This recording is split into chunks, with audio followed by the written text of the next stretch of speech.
Dovy, welcome to the show. Welcome. Thanks for having me here. Hey, I'm glad you're here, man.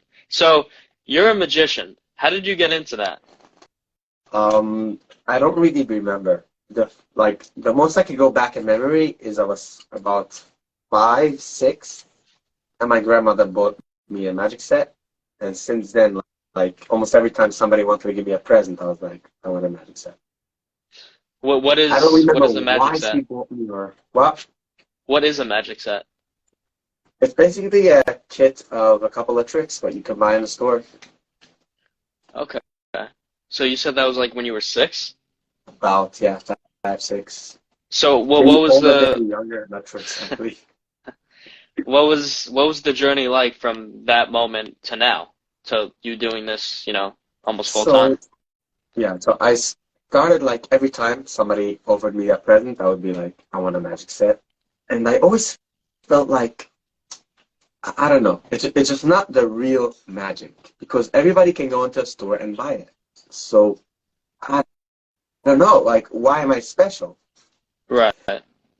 Until, I don't know, I just started practicing more and more and I picked it up, I guess, or What did you how did you discover, new tricks and stuff like that?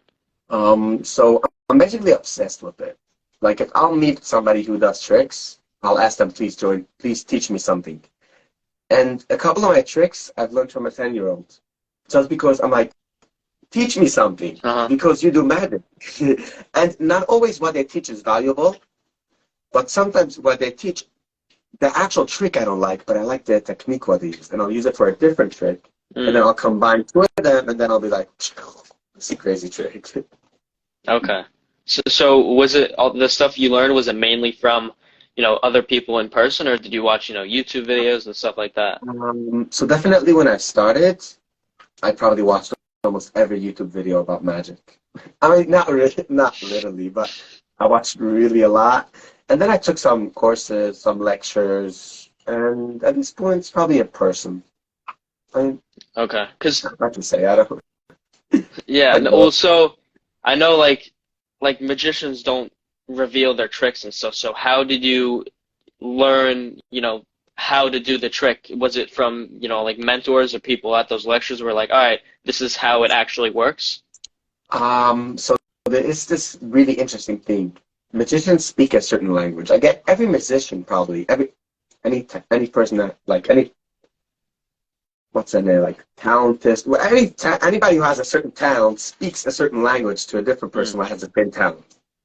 But sort of magicians, because I don't get to speak to anyone the same way when I meet another magician, because I just so it's sort of like this connection what you have, uh-huh.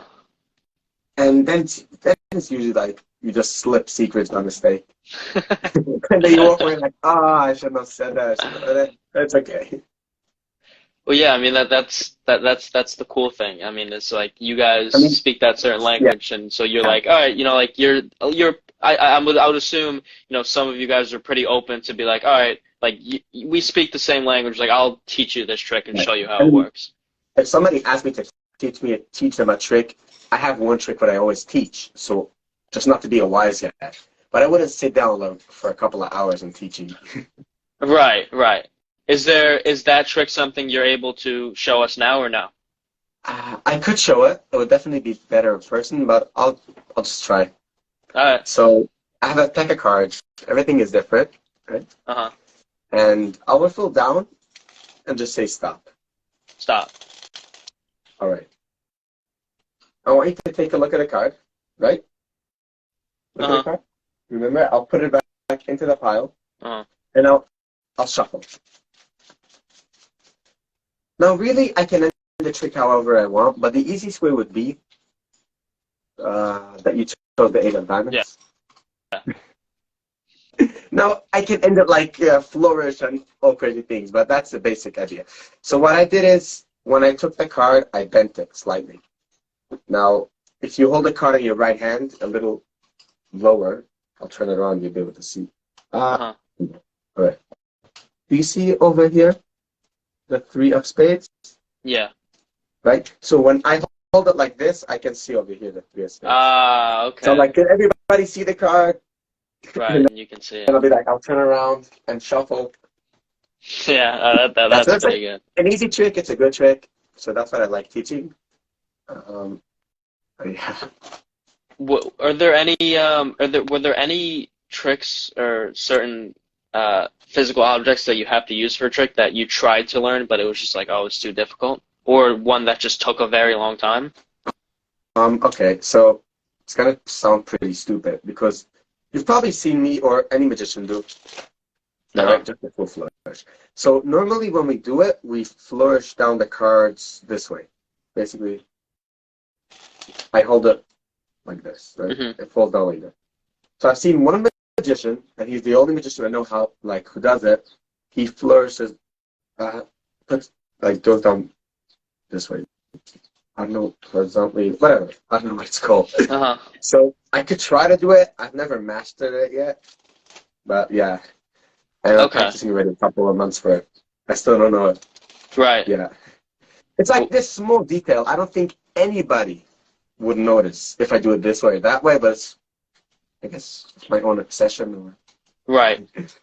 Yeah, Yeah. it seems though. So there's a lot of tricks, so I have to ask, are a bunch of tricks like similar to the one that you just showed me, where you can kind of see it, even though, but the perception of the viewer, they have no idea that you see it? Um, yes and no.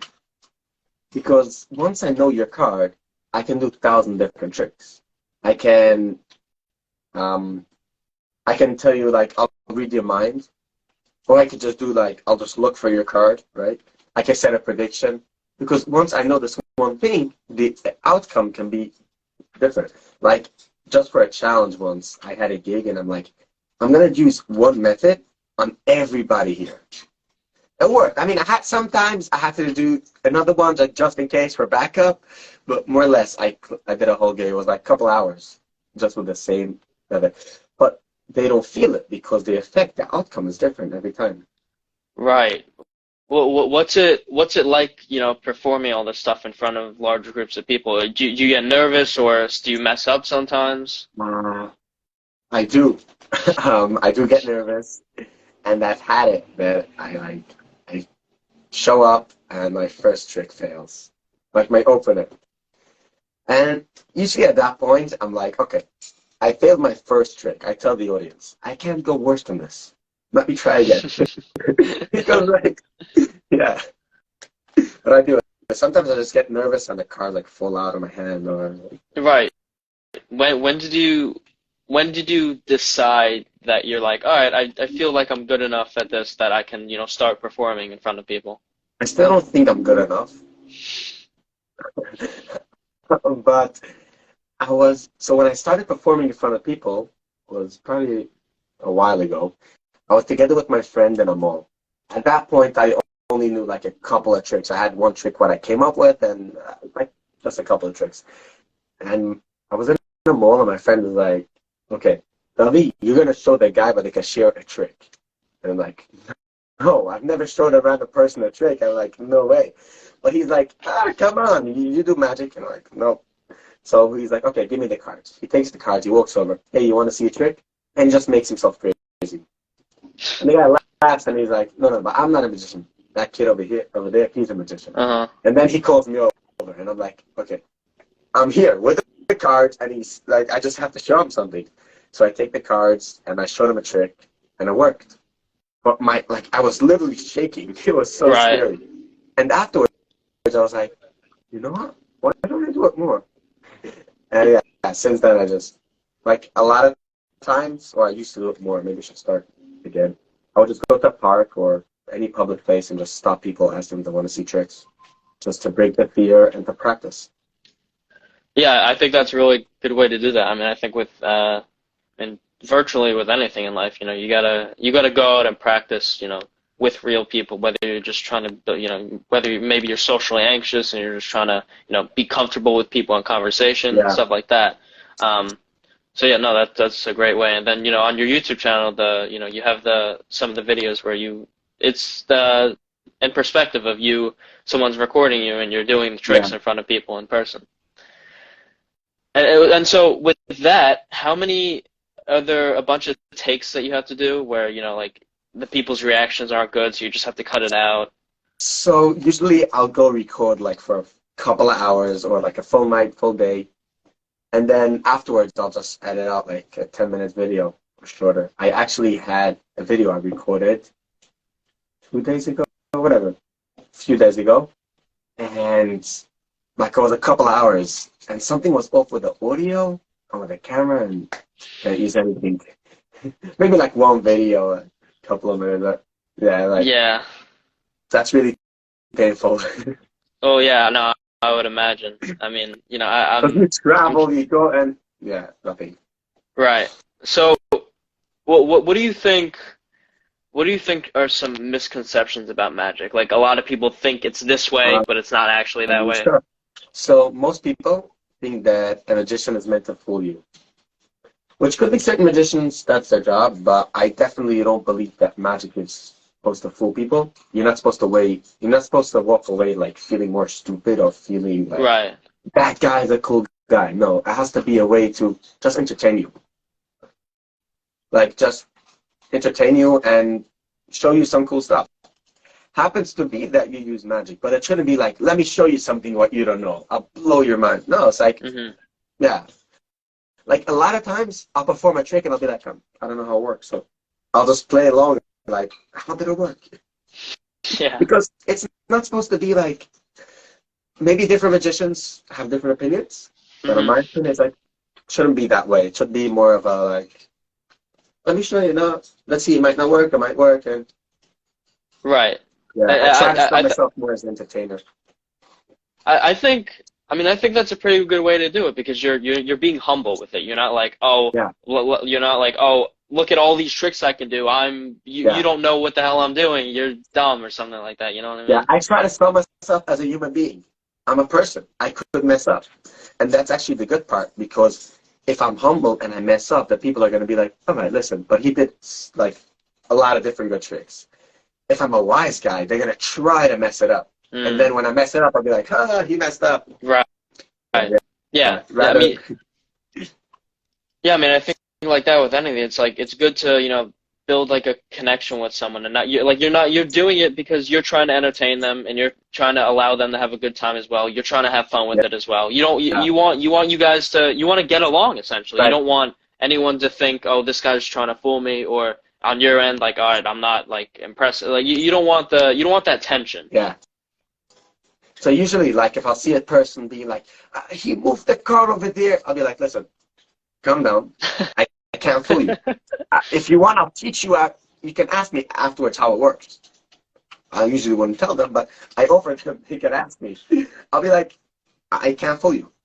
And then usually they'll calm down. They'll be like, wow, like, you're really amazing. I just remind myself of a different story. That's crazy. So I had somebody, I did like a small show, and I had somebody like right next to me. He was like looking at my hands, and I'm like, listen, stop looking at my hands because I'm not going to do the trick. The person next to me, I'm going to give him the cards, and he's going to do it.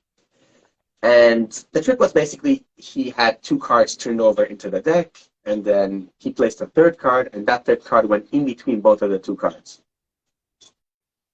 A little hard to understand, but yeah. So he had 2 cards turned over, and the card where he placed was his chosen card and was in between. Right. And then I finished the trick, and he was like, wow. And the person was standing next to me. He's like, I know what you did. I'm like, okay. And he's like, I saw you had 2 cards turned over. And I'm like, sorry, but you missed the trick. The person was actually put them in turned over. It wasn't a secret. And then it sort of hit me. It probably hit him too that, I was too focused on the trick that I actually missed it.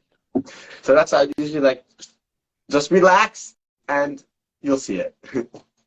Yeah, I feel like I'm a super analytical person, so I feel like I haven't seen a magician since I was like 10 years old, but I feel like, if we haven't had this conversation, I would probably, look at someone like you in person and be like, all right, like try to figure out how you're doing it. But that ruins it because most likely I am going to miss it because, you know how to do it better than I do, of course. And I'm just going to like, there's going to be this tension and I'm not going to enjoy like, oh, that was really cool. I'm not going to think that. I'm just going to be like, oh yeah, I know what you're doing. You know what I mean?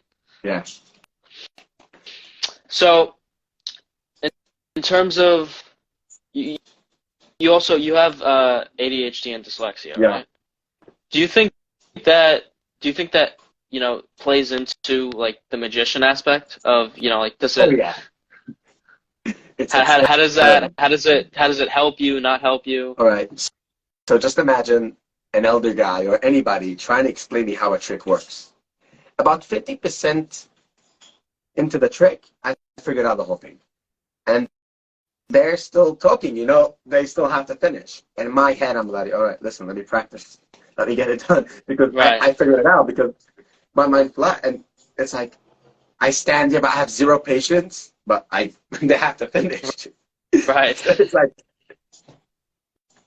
yeah, it's very, That yeah so I think I think about I think about things like that, and I don't think I have ADHD or anything, but I noticed that, and of course I don't know how other people's minds work, but I noticed that like I kind of like see things, and it's like somewhat similar to your situation of seeing things through, yeah. and recognizing what people are going to say.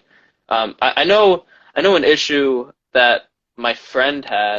So like I guess on the negative aspect of it is I think I think he has ADHD. And so he kind of is like, all right, I know what people are going to say halfway through. So he has a habit of interrupting people. And I try to explain to him, I'm like, listen, like I understand that you know what people are going to say, but like it's going to make you a less likable person when you're talking to someone. You just always interrupt them because they're like, oh, well, like this guy won't listen to me. Why am I talking to him? You know what I mean? Yeah. I used to be in school and I would talk on the phone to somebody and I would talk to somebody in person. And I would carry both conversations. But the person on the phone would get annoyed because he hears me talking, like he hears my Right, voice. And the person here would be like, but I would carry both, but they'd both be like pissed. right. Sometimes this So happens. So. so you're you're like better at maybe a benefit in some cases is that you're better at multitasking, than most people most likely. Yeah. I mean, my ADHD is not from 1 to 10, like 10. It used to be Right. worse, but yeah, I mean, Yeah. sometimes it kicks in. It's Right. like, Right.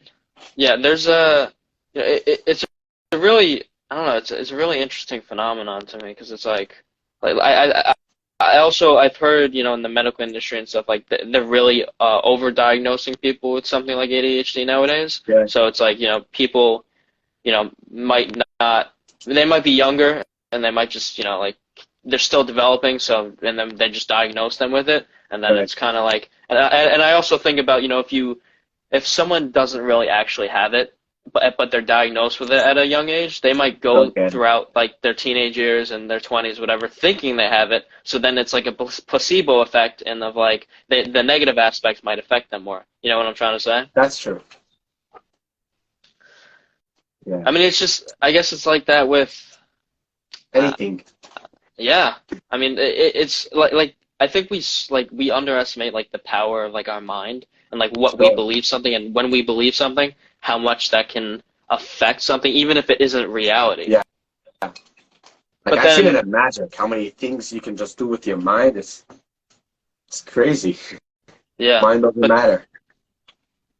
dude, 100%. And then it's kind of like like how much, and so in a sense it's like it's not reality that you have ADHD or something, but it's like you're kind of putting it into reality in a sense because Yeah, you're experiencing it even though you might not have it. right. But then maybe you do have, like I don't know. It's just that's a It mind is thing. That's weird. what it is. So I also I want to talk about your religion, Judaism. I'm So, Jewish too, but I'm not religious. all right. So I'm not super. I kind of pick from different religions and formulate my own views. But so I'm not super informed on everything about my own religion essentially. Um, what if you had to kind of sum it up? What essentially are like the foundations for Judaism?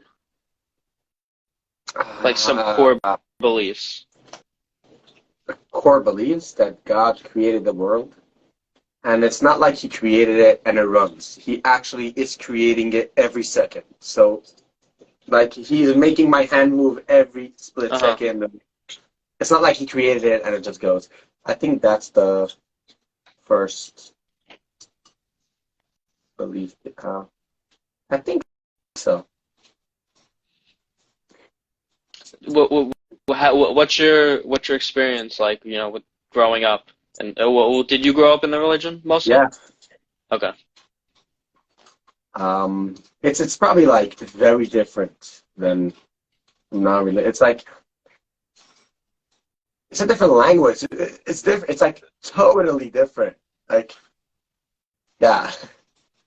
What was, I mean, can you go in depth with it? What was it like? So, uh, would you want to ask like on a specific topic, a specific day, a specific thing, or? I don't know, just like the experience growing up, like when you were first, like, I guess when you're really young, you're not really like consciously aware of everything that you're learning. But like once you got to the point where you're like, all right, I understand what I'm learning and I'm starting to genuinely believe it, and I know this is true, and then like onward and like what going to, yeah, I don't know if you went to like any like specific schools or met specific people, just that type of stuff. Okay, so most of religious schools, which I went to and a lot of people went to, most of the day they'll be teaching Judaism and about God and whatever, and they're like not at night, but like towards the end of the day, they're gonna be teaching you science, math, English. So it's more like you grow up with it. Where you go, where you look, what you hear, what you speak. It's like a family. Yeah, sort of. Did was there so was there ever is there any point now or in the past where you were kind of like I'm not 100% sure if I believe in all this, or was it like, all right, it just kind of clicked for you and you're like, yeah, this is what I Um, believe. no, so I do have a lot of questions, and recently I came to a point where somebody's gonna ask me, show me like mathematical that there is a God. I don't know if I can show it to him, but I can say that I definitely feel it. And if I live my life more calmer, or if I live my life with a purpose, I think it's worth it.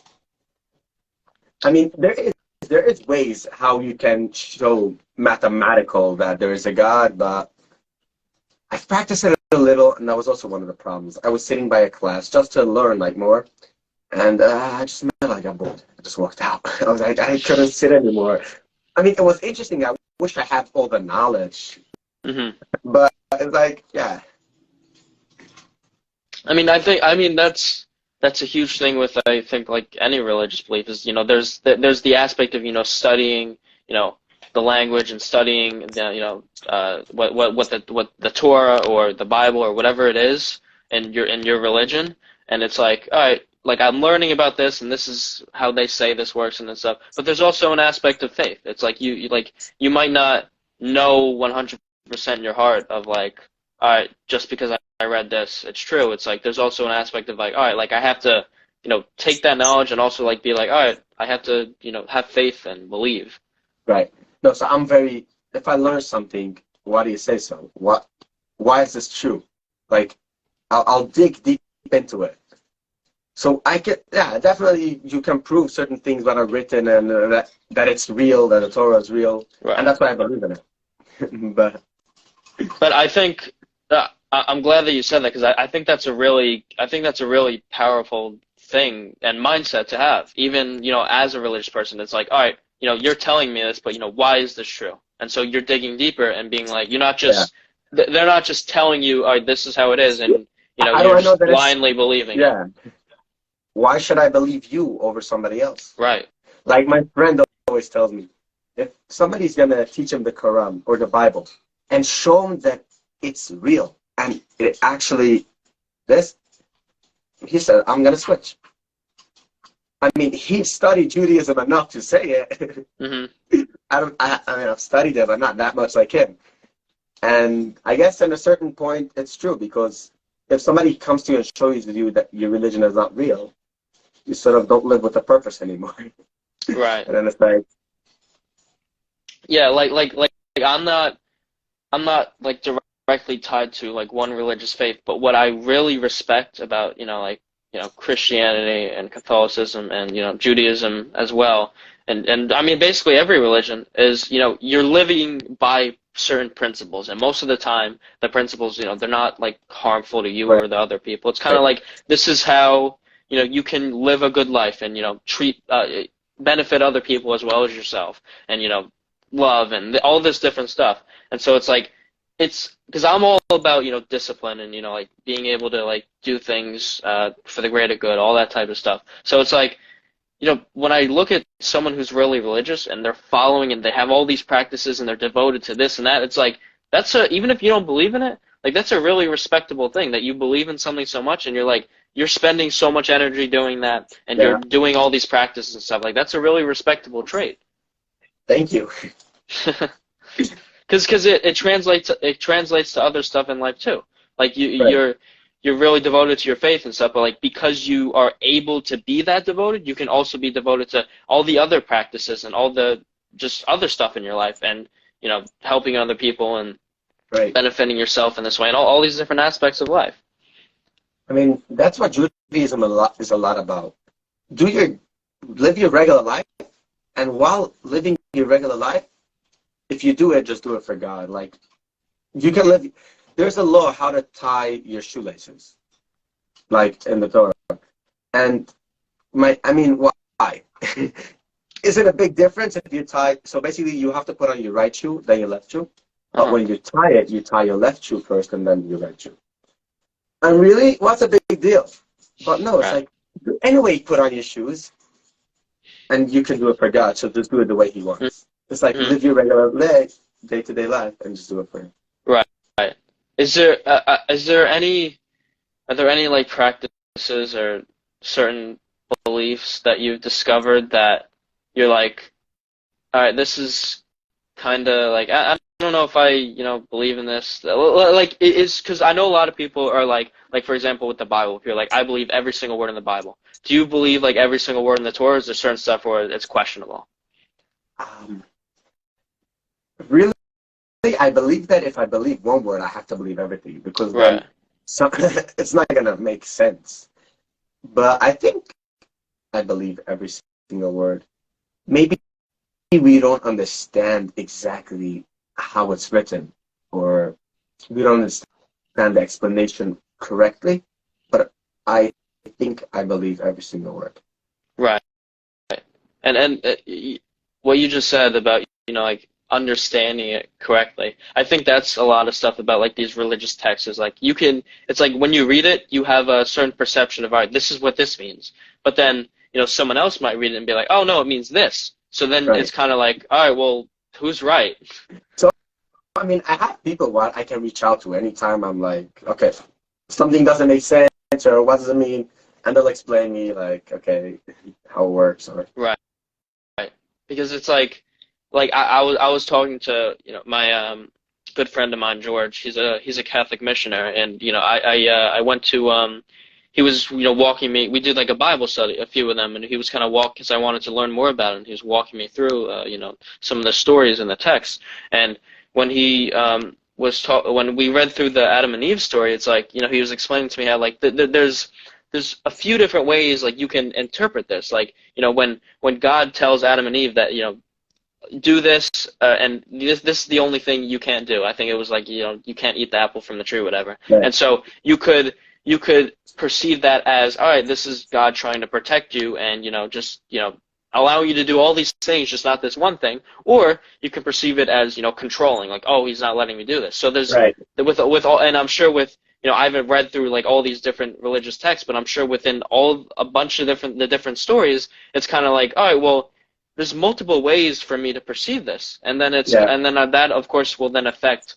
if you believe it or not, because if you read the Adam and Eve story and believe that it's God being controlling, then you're like, all right, I'm not gonna that, I'm not gonna that's good. believe in this. I don't know. Have you ever heard of Talmud? No. Trying to explain it. I don't know how to explain it. You could just search it up. Talmud is basically a bunch of religious Jewish books, sort of, full of like back in the days how they used to learn Judaism, and they went through like almost every letter in the Torah and be like, okay, why is this letter here? Why is this word? Why is this word before this word? And they basically figure it out everything. So yeah, I mean, a lot of people learn it, not only Jews, like just the other people they learn it, or sounds like maybe you know about it. Right.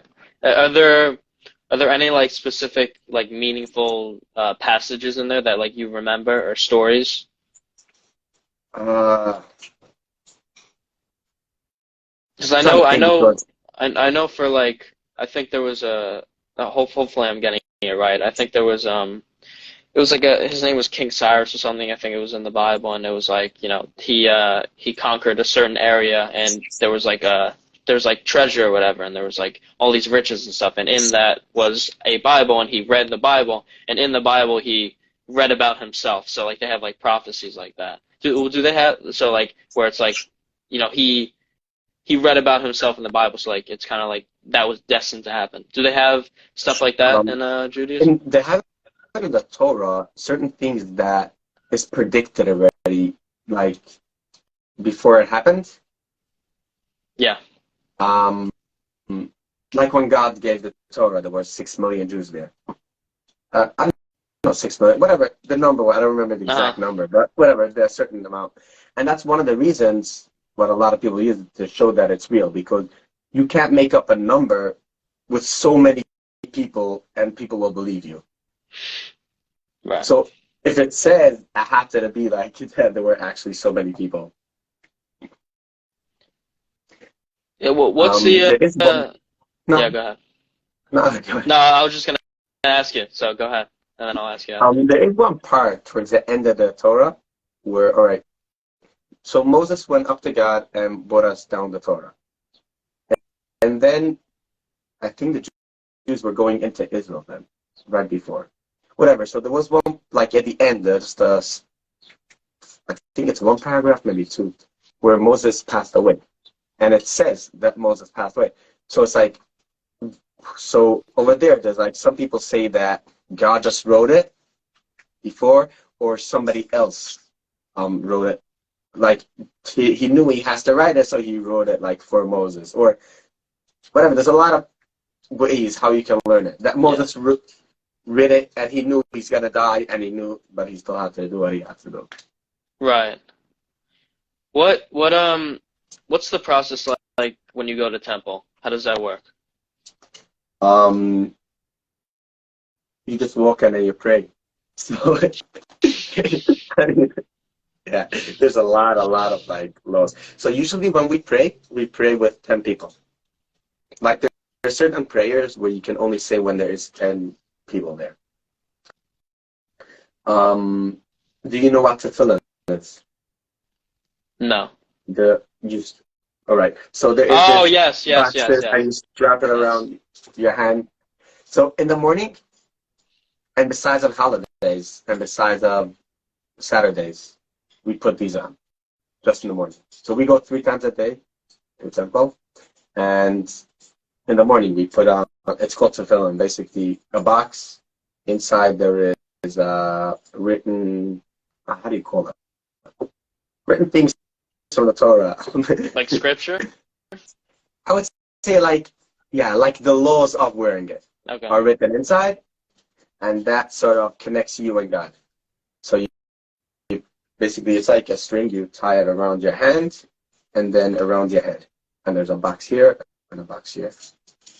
I And remember I think I was in another state. I was on vacation and I was walking in like a busy plaza or whatever, and I saw someone and he was doing it to people like he was just yeah, asking like to so have there's a people lot pray of with him. people who go around and be like, "Do you want to try it?" Or So what are some of like the laws with it? all right. So when you put it on, you put on your hand, and afterwards you put it onto your head. While you're putting it on, you can't talk, you can't, there's like no communication. Like the world is dead. I mean, usually it takes a couple of seconds because, but Hmm. like for that couple of seconds, like we have certain prayers we can only say when there's 10 people in the temple, but you cannot answer.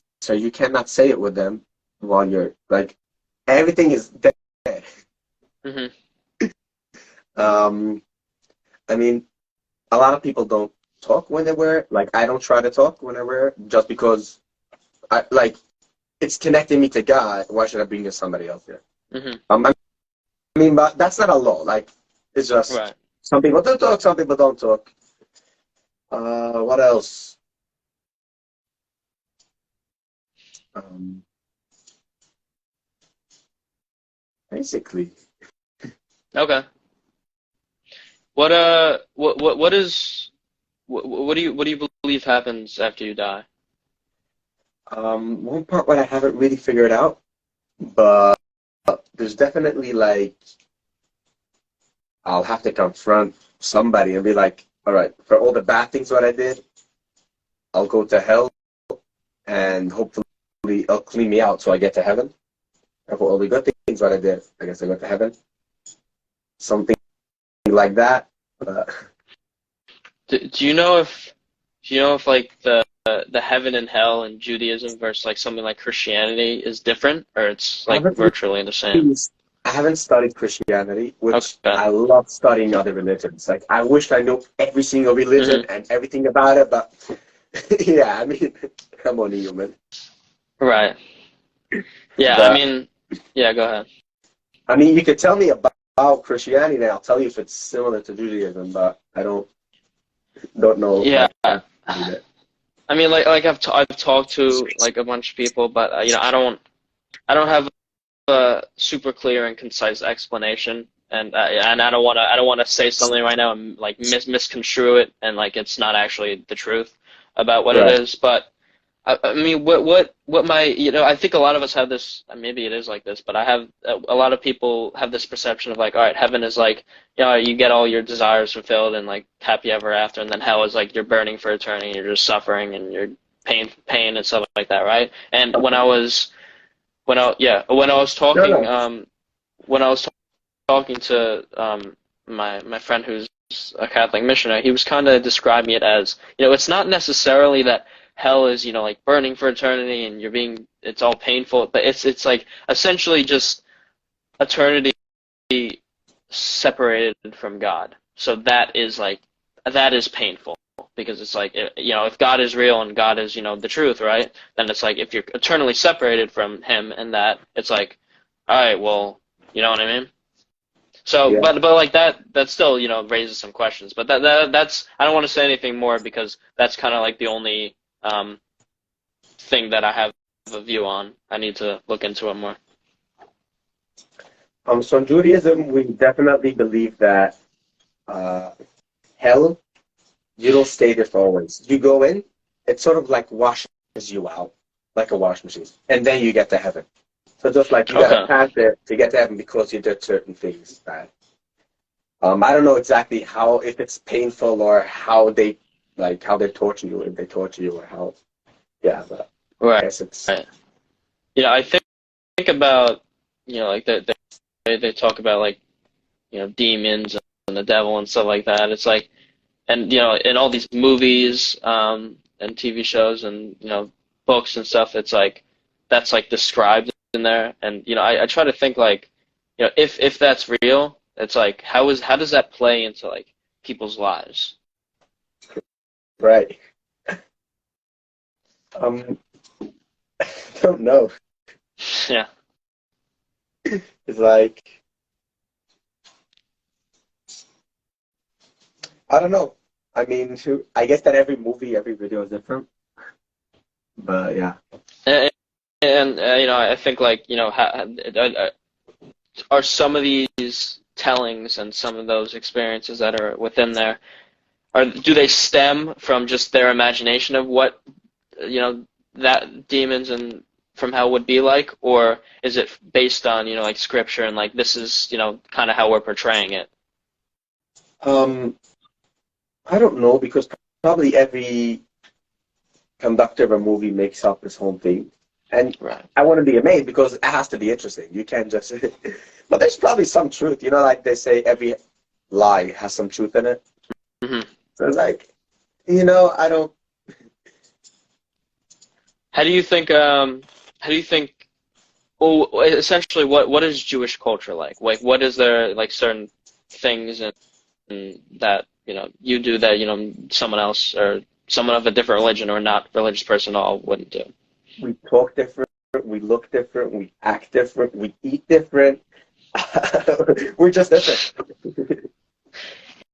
Have there been like experiences where like people won't accept you because you're Jewish, or they'll just be a little bit, or maybe not like that extreme, but they'll like be questioning like Um, questioning of your beliefs and I stuff. mean, people ask me questions that I don't take it offensive at all. I definitely think, like in my head, that that person wouldn't accept me because I'm Jewish, and then they're like, oh, he really doesn't care. Right. I mean, I've had once or twice people just screaming on the street, like Jew or whatever.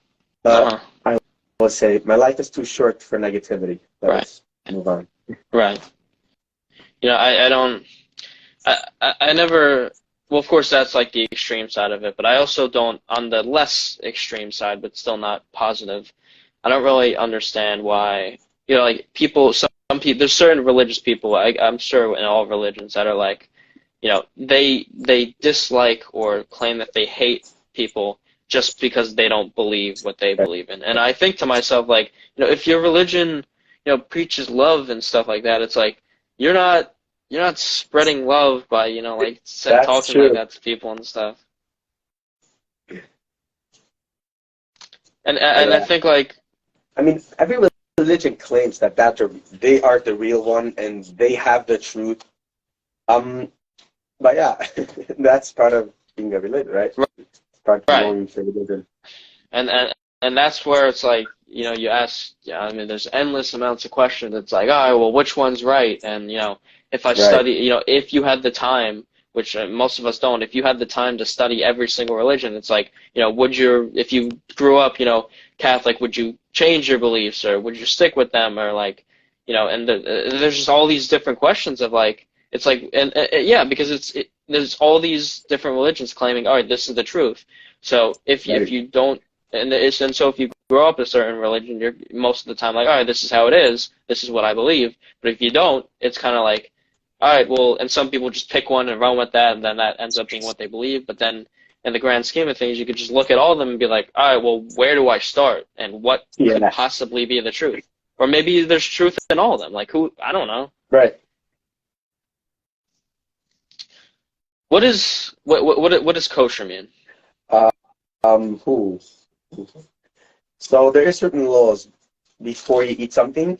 No, can't. There are certain laws that certain foods you're not allowed to eat, like bugs or pork or certain parts of an animal, or there are certain things that you cannot, like you're not allowed to eat.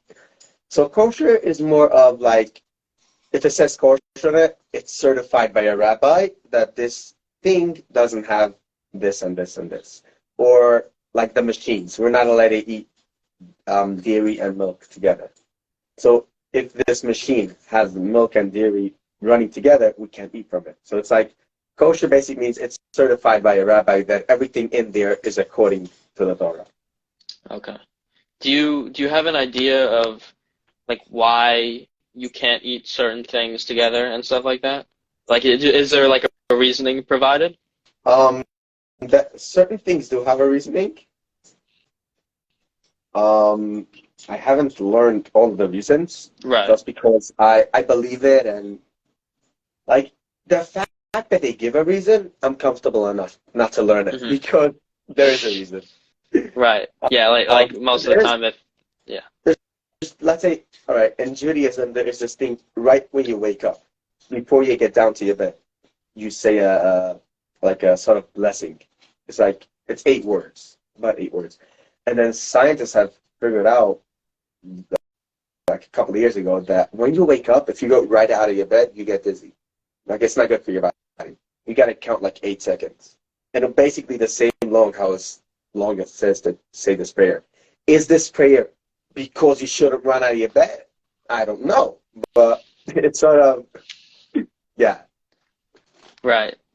If there's if there is there one thing in your mind that like really sticks out as to like, all right, this is really why I believe in Judaism. This is why this is the truth to me. Really, one thing, I don't.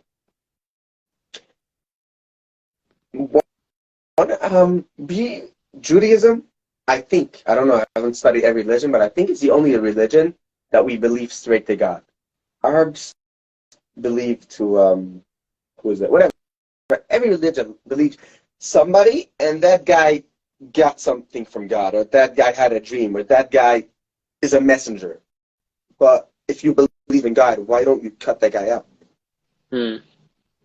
Why don't you be the holy guy? Or why, like, so that's one of the reasons we're like, I don't know, because it sounds interesting to me. Because if everybody, almost every religion, at the end boils down, they believe in God or some kind of God, then why do you have all these steps for? If you're Right. not holy enough, then working yourself. Uh, maybe, I don't know. Hmm. But that's like one of the reasons that. Yeah. What about why'd you decide to start the YouTube channel? I was in school, and I don't know, just asked my friend to open a YouTube channel. I think I just wanted to have the name, or I'm not sure. Definitely once it was open, I felt like, okay, I have a YouTube channel. I have to improve my magic. I have to start posting. Not because I want subscribers, I want views. It was like, I just have it. I have to. And once I start people watching it, I can't use my old tricks. I have to start learning more. So it's sort of like a circle, like a cycle. You Right. got to learn more because you got to create, and you got to create because you got to learn it. Yeah. I think that's another beautiful thing about making content is you don't want to do the exact same thing over and over again because your viewers are going to get bored. So it kind of holds you accountable in the sense of like, all right, I have to learn new things and Yeah. explain things in a different way and this and that, and it then in turn like makes you more creative. Yeah. Got to YouTube brain. What yeah what so what in terms of just how do you come up with the ideas for like a specific video? They just come to you? It's really tough because it could come from 1,000 different places. Sometimes I could just be bored and playing with cards and be like, that's a cool thing. Or I could be like, what, I want to achieve this effect. I want the audience to go, wow, or I want this to happen. How can I do it? So I'll be like, okay, if I do this, I do this, I do this. But then it's a little strange, so I'll take that out, I'll put that in, like a sort of a puzzle. Or I'll just see an inspiring video and I'll be like, that gave me an idea for something. Or I try to be open for ideas. Right. Yeah, I think, yeah, I mean, that's kind of like how it works for me too. Like, it's like, I'll have a conversation with someone, I'll be like, oh, like, I could probably talk about this on the channel. Or, I'll watch a YouTube video and be like, oh, I agree with that. Maybe I could, take my own spin on that. Or, all those different aspects. Right. Dovy, really appreciate you coming on today. Thank you for having me. Yeah, of course. So where can people check you out? My YouTube channel is Dovy the Magician, Dovy the Magician. Sort of Dovy or Dovy, whatever. All right. Sounds good. Yep, We'll enjoy. catch you guys in the next